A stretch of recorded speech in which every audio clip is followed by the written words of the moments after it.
Hello दोस्तों, नमस्कार। कैसे हैं आप? उम्मीद है कि आप एकदम मस्त होंगे दोस्तों। तो स्वागत है आपका फिर से आपके अपने यूट्यूब चैनल एम्बिशन क्लासेस 2019 में। तो दोस्तों, जैसा कि हम लास्ट क्लास में डिस्कस कर रहे थे, तो आज भी हम लेके आए हैं दोस्तों, फिर से आगे कंटिन्यू करते हैं उसी चैप्टर को, कोऑर्डिनेशन कंपाउंड को। दोस्तों, एक दो दिन में आप लोगों को क्लास 11th की और 10th की क्लास भी आप लोगों को मिलेगी। तो दोस्तों, बने रहिएगा हमारे साथ और स्टार्ट करेंगे आज हम अपने टॉपिक के साथ। तो लास्ट टॉपिक दोस्तों हमारा क्या चल रहा था? आइसोमेरिज्म चल रहा था। और आपको ध्यान होगा कि हमने स्टीरियो आइसोमेरिज्म पर कंप्लीट हो गया था। दोस्तों, सेकंड पार्ट बात करें हैं आइसोमेरिज्म का, तो क्या होता है? स्ट्रक्चरल आइसोमेरिज्म होता है। तो आज हम बात करेंगे स्ट्रक्चरल आइसोमेरिज्म क्या होता है दोस्तों। स्ट्रक्चरल एक्चुअली बात की जाए तो स्ट्रक्चरल आइसोमेरिज्म वो आइसोमेरिज्म होता है जिसमें मॉलिक्यूलर फॉर्मूला तो सेम होगा, मींस इन विच मॉलिक्यूलर फॉर्मूला सेम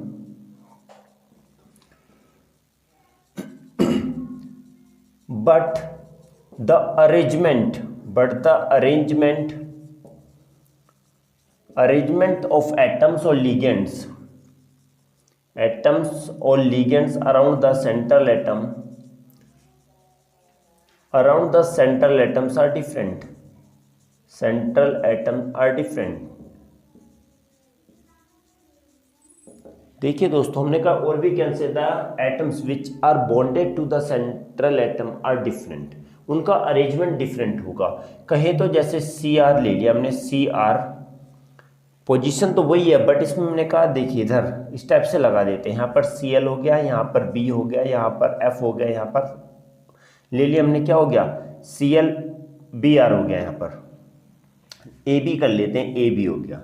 तो दूसरी तरफ सी एल क्या हो जाएगा? सी आर तो ये हो गया, सी एल यहाँ हो जाएगा, इस बार बी यहाँ पर हो गया, ए यहाँ पर हो गया, और दूसरी बार एफ यहाँ। अरेंजमेंट डिफरेंट हो गया। मोलिकुलर फॉर्मूला तो सेम रहेगा, बट अरेंजमेंट क्या हो जाएगा? और जो बॉन्डेड एटम है सेंट्रल एटम से वो डिफरेंट हो जाएंगे। तो क्या कहलाएगा? उसे हम बोलेंगे स्ट्रक्चरल आइसोमेरिज्म। स्ट्रक्चरल आइसोमेरिज्म की बात की जाए तो ये 4 टाइप्स का होता है दोस्तों। कितने टाइप्स में होते हैं? अगर इनऑर्गेनिक और कोऑर्डिनेशन कंपाउंड में कहते हैं तो दोस्तों 4 टाइप्स के होते हैं। फर्स्ट की अगर बात की तो दोस्तों फर्स्ट इसमें क्या होता है? Linkage isomerism. लिंकेज आइसोमेरिज्म होता है। सब चीज़ों पर हम डिस्कस करेंगे एक एक चीज़ को लेके दोस्तों। सेकेंड होता है इसमें कोऑर्डिनेशन आइसोमेरिज्म। कोऑर्डिनेशन आइसोमेरिज्म एक होता है दोस्तों, इसके अंदर बात आती है आयोनाइजेशन आइसोमेरिज्म। और एक अगर लास्ट बात आती है तो इसमें होता है दोस्तों सॉल्वेट आइसोमेरिज्म। चलिए दोस्तों, इनके बारे में बात कर लेते हैं। लिंकेज आइसोमेरिज्म, कोऑर्डिनेशन आइसोमेरिज्म और आयोनाइजेशन आइसोमेरिज्म और सॉल्वेट आइसोमेरिज्म क्या होते हैं दोस्तों। सबकी बात एक ही देख मान के चलेंगे, बिल्कुल सिंपल सी चीज़ें हैं। तो पहले हम बात करते हैं लिंकेज आइसोमेरिज्म के बारे में। लिंकेज से ही पता चल जाना चाहिए दोस्तों इसमें को किसमें होता है? ये होता है एम्बिडेंट लिगेंड्स में। अब बात आती है तो एम्बिडेंट लिगेंड्स क्या होते हैं? एम्बिडेंट लिगेंड्स की अगर हम बात करें, एम्बिडेंट लिगेंड्स ऐसे लिगेंड्स होते हैं जैसे ONO नाइट्राइटो हो गया, SCN थायो हो गया, थायोनोसाइनेट हो गया ना। क्योंकि ये क्या होते हैं? ऐसे कंपाउंड होते हैं कि ये N से भी कर लेते हैं रिएक्शन, N के साइड से भी बॉन्डिंग कर लेते हैं, जुड़ जाते हैं। और दूसरी बात कहें तो O के साइड से भी। इसकी 2 साइड होती है, एक ये होगी और दूसरी ये होती है, ध्यान रखिएगा। दो साइड होती हैं, दो साइड से क्या करेंगे? ये बॉन्डिंग बना लेते हैं, CR के साथ जुड़ जाते हैं। तो ऐसे ये है, ये N के साइड से भी हो जाएगा और S के साइड से भी हो जाएगा। तो एक एक चीज ध्यान रख के चलनी है कि एम्बिडेंट लिगेंड्स ये किसमें होता है? अकर विद, चलो लिख लेते हैं, this isomerism occurs with ambient ligands. ये किसके साथ होती है? एम्बिडेंट लिगेंड्स के साथ होती है। In which they bind they bind to the central atom by different donor atom. ये इसकी डेफिनेशन है क्या, कि हम ये कहते हैं कि इसमें लिंकेज आइसोमेरिज्म में सिर्फ कौन पार्टिसिपेट करेंगे, किसमें होता है, ये होता है एससीएन थायो, यानी हम सिंपली बात कहते हैं तो एम्बिडेंट लिगेंड्स में होता है। किसमें होता है? Ambient ligands. और एम्बिडेंट लिगेंड्स क्या हो गया? नाइट्राइटो हो गया, एससीएन हो गया, कोमा ईटीसी, बहुत सारे इसके एग्जाम्पल हो सकते हैं। समझ आया ना? यस, ONO नाइट्राइटो हो गया, ये थायोसाइनेट हो गया, थायोसाइनेट ग्रुप हो गया, थायो ग्रुप बोल सकते हैं। तो ये कहेंगे कि लिंकेज आइसोमेरिज्म सिर्फ किसके साथ होता है? एम्बिडेंट लिगेंड्स के साथ, जिसके अंदर क्या होता है कि ये हमने कहा ये वाला या फिर ये वाला सेंट्रल एटम से जुड़े होते हैं। किससे जुड़े होंगे? सेंट्रल एटम से जुड़े होंगे। कितने? डिफरेंट डोनर एटम के द्वारा। इसमें कितने डोनर एटम है? एक ये है और एक ये है, नाइट्रोजन वर, और इसमें कितने नाइट्रोजन है और दूसरी बात एस है, 2। तो इसमें भी 2 है डोनर एटम, इसमें भी 2 डोनर एटम है। तो हमने कहा गया कि ये क्या होता है कि इसके अंदर लिंकेज आइसोमेरिज्म में सेंट्रल एटम से जो जुड़े होंगे वो 2 डोनर एटम के से जुड़ा होता है, डिफरेंट डोनर एटम से जुड़ा होता है। और 2 डिफरेंट एटम अगर बात करें तो वो किस में होंगे?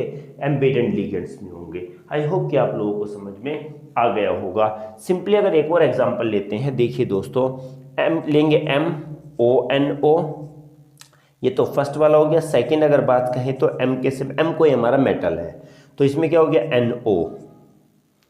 NO2 लिख लो, NO2 लिख लो इसमें, ठीक है, NO2, क्लियर ना? तो ये दोनों साइड से O से भी जुड़ा हुआ है, N से भी जुड़ा हुआ है। उसी तरीके से सेकंड वाला एग्जांपल लेंगे, 1SCN, तो M पहले तो S के साथ जुड़ जाता है और दूसरी बात कहें तो MnCS के साथ भी जुड़ जाता है। तो इसमें दोनों साइड से जुड़ जाते हैं, S से भी और N से भी। दोनों डिफरेंट डोनर एटम है, तो different atom, 2 different donor atoms क्या होते हैं? सेंट्रल एटम से जुड़ जाते हैं। तो इस टाइप की आइसोमेरिज्म कहलाती है क्या? Linkage isomerism. आई होप कि दोस्तों आप लोगों का ये समझ में आ गया होगा। दोस्तों बिल्कुल छोटी छोटी चीज़ें समझ के आराम से चलिएगा। जल्दी से दोस्तों जो न्यू है प्लीज़ चैनल को सब्सक्राइब जरूर कीजिएगा और ज़्यादा से ज़्यादा इस वीडियो को शेयर कीजिएगा। दोस्तों यहाँ पर काफ़ी सारी क्लासेस का काफ़ी सारे सब्जेक्ट 9, 10 फिजिक्स, केमिस्ट्री, बायो और 11, 12 के लिए दोस्तों आपको केमिस्ट्री के काफ़ी सारी क्लासेस मिलती है। चलिए दोस्तों बात करेंगे सेकंड वाले के बारे में, कोऑर्डिनेशन आइसोमेरिज्म क्या होता है। चलिए दोस्तों इसको रफ कर देते हैं। ये दोस्तों हमारा हो गया कोऑर्डिनेशन आइसोमेरिज्म की बात करते हैं।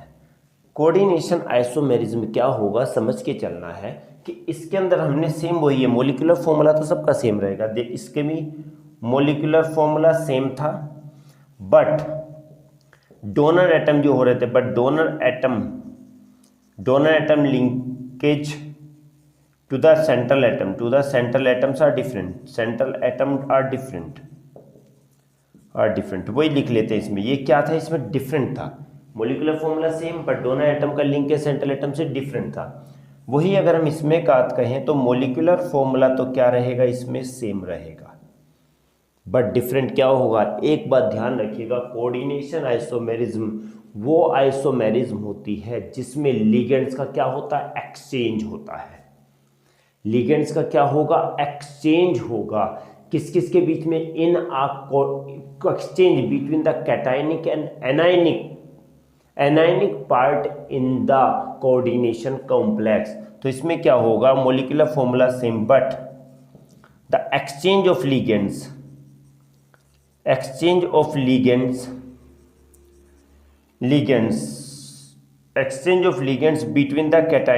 Between the cationic and anionic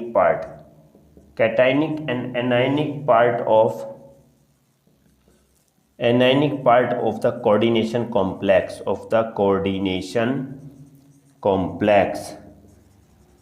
coordination complex के अंदर देखिए क्या कि हमने कहा गया कोऑर्डिनेशन कॉम्प्लेक्स के अंदर एक एनायनिक पार्ट है और कैटायनिक पार्ट है। ध्यान रखिएगा, जब उन एनायनिक और कैटायनिक पार्ट के बीच में लिगेंड्स का एक्सचेंज होता है, एग्जाम्पल में लिख लेता हूं, देखिए दोस्तों CO लिख लो, CO और NH3 का 6। ओके, एक और लिख लेता हूं यहां पर CrCN का 6। एंड अब देखिए इसमें क्या है कि इसका ये लिगेंड ये पॉजिटिव और ये निगेटिव है, उसी तरह की ये पॉजिटिव है ये निगेटिव है, तो इसका पॉजिटिव इसके निगेटिव के साथ और इसका पॉजिटिव इसके निगेटिव के साथ आ जाता है। तो क्या बनेगा, इसका पॉजिटिव CO इसके निगेटिव के साथ CN6 एंड सॉरी कोमा लगा देते हैं दोस्तों, कोमा यहां भी कोमा। अब इसका पॉजिटिव इसके निगेटिव के साथ NH3 का 6। समझ में आ गया होगा दोस्तों, जिसमें क्या होता है लिगेंड्स का एक्सचेंज हो रहा है, इसका और इनका लोग लिगेंड्स का एक्सचेंज हो रहा है, और कहें तो किसके कैटायनिक और एनायनिक पार्ट का एक्सचेंज हो रहा है कोऑर्डिनेशन कॉम्प्लेक्सेस के अंदर। मोलिकुलर फॉर्मूला इनका सबका सेम, इसका भी सेम इसका भी, दोनों का मोलिकुलर फॉर्मूला सेम है, बट इनमें एक्सचेंज हो जाते हैं लिगेंड, उसका पॉजिटिव उसके निगेटिव के साथ और इसका पॉजिटिव दूसरे के निगेटिव के साथ एक्सचेंज हो गया। तो इस टाइप के हमारा आइसोमेरिज्म क्या कहलाती है दोस्तों, कोऑर्डिनेशन आइसोमेरिज्म कहलाएगी। क्या कहलाएगी, कोऑर्डिनेशन आइसोमेरिज्म कहलाएगी। आई होप कि आप लोगों को समझ में आ गया होगा दोस्तों। जल्दी से दोस्तों स्क्रीनशॉट ले लीजिएगा, क्योंकि बात करेंगे अब अगले वाले पार्ट के बारे में, आयोनाइजेशन आइसोमेरिज्म के बारे में। चलिए दोस्तों एक एक चीज क्लियर करते चलिएगा, बिल्कुल इजी है दोस्तों, इतना टफ नहीं है। चलिए ये भी हमारा हो गया। अब बात करेंगे दोस्तों इसके बारे में, आयोनाइजेशन। आयोनाइजेशन में इसमें भी सेम वही है कि मोलिकुलर फॉर्मूला तो हमारा इसमें भी क्या रहेगा, सेम, क्योंकि दोस्तों किसका कॉन्सेप्ट है, आइसोमेरिज्म का है। बट इसमें एक चीज हो जाएगी क्या, बट द एक्सचेंज। अब इसमें भी क्या होगा, आयन का एक्सचेंज होगा, बट सॉरी लिगेंड्स का एक्सचेंज होगा, but the exchange of ligands between the coordination sphere and ionization sphere। Simple सी सबसे छोटी बात बताता हूँ, इसके अंदर क्या होगा एक बात समझ के, एक से एक स्मॉलेस्ट छोटी से छोटी और बेहतर से बेहतर डेफिनेशन बताऊंगा दोस्तों। क्या होगा कि इसमें भी आयन का एक्सचेंज होता है, किसका, लिगेंड्स का एक्सचेंज होता है, बट कहाँ किस किस के बीच में, कोऑर्डिनेशन स्फीयर और आयोनाइजेशन स्फीयर। आयोनाइजेशन स्फीयर का मतलब बाहर वाला पार्ट होता है। देखिए ये हमारा कोऑर्डिनेशन है, कोई देखिए लिख देता हूँ CO NH3 का 5 और Br, और यहाँ पर ले लिया SO4 माइनस ले लिया दोस्तों हमने, SO4 2 माइनस ले लिया। ओके, एक तो ये हो गया एंड, समझ के चलिए। बाहर जो पार्ट आ गया आयोनाइजेशन पार्ट है, अंदर हमारा क्या है, कोऑर्डिनेशन स्फीयर है। इसके अंदर क्या होगा दोस्तों, लिगेंड्स का एक्सचेंज होगा। कौन सा, ये वाला और ये वाला लिगेंड्स एक्सचेंज होंगे। तो दूसरा फॉर्मूला क्या बनेगा, CO NH3 का 5 एंड SO4, और बाहर आ जाएगा हमारा Br माइनस। तो देखिए दोस्तों SO4 ले लेते हैं दोस्तों, SO4 ले लिया हमने, SO4 माइनस ले लिया, ज़्यादा नहीं, ठीक है, समझाने के बेहतर में चाहिए। देखिए दोस्तों यहाँ पर ये पार्ट पूरा ये सेम, यहाँ पर Br यहाँ अंदर था, Br बाहर आ गया, SO4 बाहर था, तो वो क्या आ गया, अंदर आ गया। इसमें किसका एक्सचेंज हुआ, लिगेंड्स का। एक्चुअली Br भी लिगेंड्स है दोस्तों, NH3 और Br लिगेंड है, ये भी SO4 भी लिगेंड होगा, जब अंदर आ जाएगा तो वो लिगेंड होगा। तो हम ये बोलेंगे कि लिगेंड का एक्सचेंज हुआ है कहाँ कहाँ पर, कोऑर्डिनेशन स्फीयर और आयोनाइजेशन स्फीयर के बीच में। तो दोस्तों एग्जांपल हमारा ये दिया हुआ, और ध्यान रखिएगा इनमें कलर भी चेंज हो जाता है दोस्तों। इसमें कलर अगर बात कहें तो इसका वायलेट कलर हो जाता है, और इसकी अगर हम बात कहें तो दोस्तों इसका कैसे ग्रीन कलर का, ग्रीन जैसे कलर हो जाता है। ओके, ग्रीन जैसा कलर हो जाता है। तो दोस्तों बिल्कुल ध्यान रखिएगा, एक एक चीज़ ध्यान रखना है कि आयोनाइजेशन और कोऑर्डिनेशन दोनों में एक चीज़ कॉमन है, लिगेंड्स का एक्सचेंज होता है। इसके अंदर एनायनिक और कैटायनिक में एक्सचेंज होता है, बट इसके अंदर कोऑर्डिनेशन और आयोनाइजेशन स्पेयर के बीच में एक्सचेंज होता है। आई होप कि दोस्तों आप ये भी समझ गए होंगे। चलिए दोस्तों अब बात करेंगे लास्ट वाले पार्ट की, सॉल्वेट आइसोमेरिज्म। एक एक चीज़ समझ के चलना है दोस्तों। डेफिनेशन टर्म में इतने ज़्यादा टफ नहीं है, इजी है दोस्तों। चलिए हमारा ये भी हो चुका है, क्या कर देता हूँ, यस। बात करेंगे सोलवेट आइसोमेरिज्म की। सिंपल इसमें भी हम वही कहेंगे कि क्या मोलिकुलर फॉर्मूला तो क्या रहेगा, इसमें भी सेम रहेगा, बट एक चीज आती है, बट द सॉल्वेंट मोलिक्यूल्स, ठीक है नहीं, solvent molecules present in the coordination entities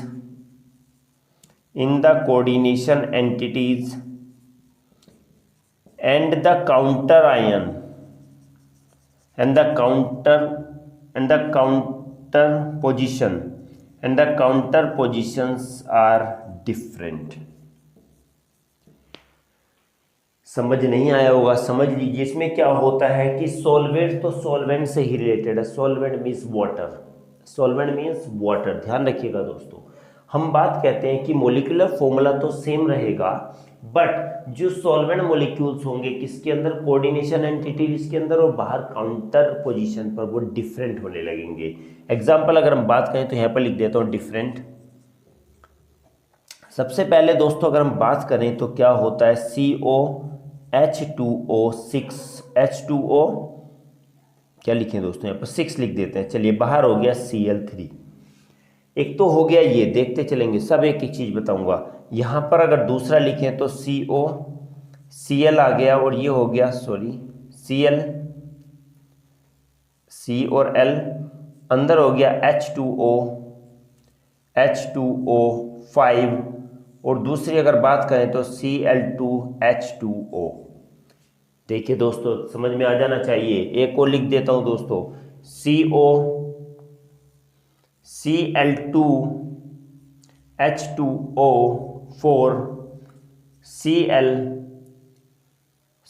then 2H2O। समझ के देखिए, यहां पर कितना था, H2O 6 था, यहां पर Cl के 3 था। एक एक समझ के चलना है, एक एक चीज समझना है। यहां पर भी देखिए सिंपल, CO का क्या है, 1 है, H2O के कितने हो गए, 6 हो गए, 6 है ना, हाँ। और ये कितना है, ये Cl के यहाँ भी कितने हो गए, 3 हो गए फर्स्ट केस में। सेकंड में भी देखेंगे और तीसरे में भी देखेंगे। देखना दोस्तों सब में इक्वल होगा। तो क्या है, सेकंड वाले में CO का 1 है, Cl के 2 और 1 3 है, Cl के कितने हैं, 2 और 1 3 है, और 5 ये है और 1 ये 6, इसके भी कितने हो गए, हाइट वाटर के भी 6 है। इसमें देखेंगे CO का 1 है, Cl के 2 और 1 3 हो गए, और 4 और 2 6 हो गए। डिफरेंट हुआ क्या, नहीं। इसमें क्या हुई, बस थोड़ी बाहर और अंदर दोनों में अगर देखा जाए तो सॉल्वेंट मॉलिक्यूल जो बाहर और अंदर है वो डिफरेंट हो जाएगी, इनकी पोजीशन डिफरेंट हो जाएगी, बट ओवरऑल जो फॉर्मूला, मॉलिक्यूलर फॉर्मूला रहेगा वो सेम रहेगा। सबके सब जो रहेगा, इनका मास उस जो फॉर्मूला है वो सेम रहेगा, क्योंकि मास सब एक सेम आएगा तो मतलब फॉर्मूला सेम है। तो देखिए इसमें पहले केस में भी कोबाल्ट CO से तीनों में 1 1 है, समझ के चलना है। दूसरे में H2O तीनों में 6 6 है, Cl तीनों में 3 3 है। तो कहेंगे भाई सब इक्वल है, यहाँ भी इतने थे, यहाँ भी इतने, यहाँ भी इतने, तीनों में CO की वैल्यू भी, CO के नंबर भी बराबर है, Cl के बराबर है, वाटर के बराबर है। बस डिफरेंस आया तो क्या कि इनके अंदर सॉल्वेंट मॉलिक्यूल्स थे, तो क्या बाहर और अंदर दोनों क्या हो जाते हैं, डिफरेंट हो जाते हैं। उसी तरीके Cl भी क्या हो गए, डिफरेंट हो गए। तो लिगेंड्स की जो नंबर्स होंगे वो डिफरेंट होते जाते हैं, परंतु मॉलिक्यूलर फॉर्मूला वही रहता है। आई होप कि आप लोगों को चारों समझ में आ गए होंगे। तो दोस्तों जो नए वीडियो देख रहे हैं पहली बार, प्लीज़ सब्सक्राइब जरूर कीजिएगा और ज़्यादा से ज़्यादा अपने दोस्तों में शेयर कीजिएगा। और आप हमें कमेंट में जरूर बताइएगा आपको वीडियो क्लास कैसी लगी, कैसा लगा दोस्तों आपको ये चैप्टर और ये पार्ट हमारा कैसा लगा। दोस्तों अगली क्लास में हम डिस्कस करेंगे VBT के बारे में, VBT वैलेंस बॉन्ड थ्योरी के बारे में डिस्कस करेंगे दोस्तों। वो इससे रिलेटेड जो भी टर्म होंगे, जो इससे रिलेटेड क्वेश्चंस होंगे दोस्तों, हम डिस्कस करने वाले हैं। तो मिलते हैं दोस्तों अगली क्लास में। आज की क्लास वही इतनी ही थी। तो दोस्तों ध्यान रखिएगा, मस्त रहिएगा, ज़बरदस्त रहिएगा और लगातार पढ़ते रहिएगा दोस्तों, क्योंकि पढ़ने जितना पढ़ेंगे उतना ज़्यादा रिजल्ट हमारा अच्छा होगा। तो दोस्तों जो भी कोई डाउट हो आप हमें कमेंट बॉक्स में लिख सकते हैं और जो नए हैं प्लीज़ सब्सक्राइब जरूर कीजिएगा और ज़्यादा ज़्यादा वीडियो को शेयर कीजिएगा, लाइक कमेंट तो करना भी ना भूलिएगा। और सब्सक्राइब करने के साथ साथ बेल आइकन भी दबा लीजिए ताकि टाइम टू टाइम आपको नोटिफिकेशन मिलता रहे और आप कोई भी वीडियो मिस ना करें। तो दोस्तों मिलते हैं अगली क्लास में, तब तक के लिए दोस्तों नमस्कार।